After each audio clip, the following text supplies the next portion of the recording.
Ê, tại đây cắt màu thì luôn đam thùng xạ cái mơ thùng tam tao mất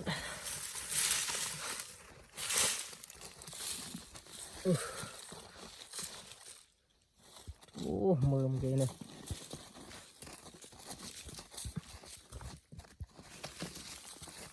yeah.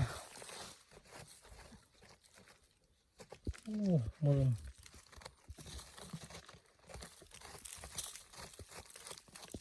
trơn vào kia ta mơm này này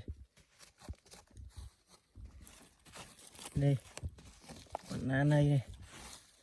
thùng mọi ta anh này mơm anh này là đam thùng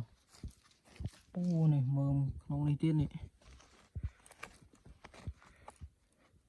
mơm trơn vào kia nè pi bay buôn pram bùm muôi còn bay mơ mấy mà hiền đấy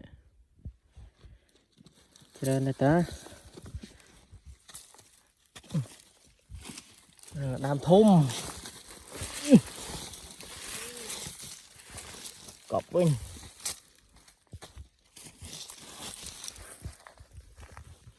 mà đam tui nữa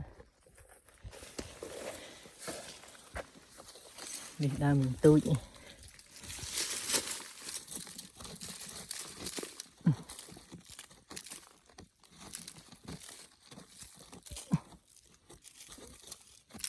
đam tui bànประมาณ mơm này ta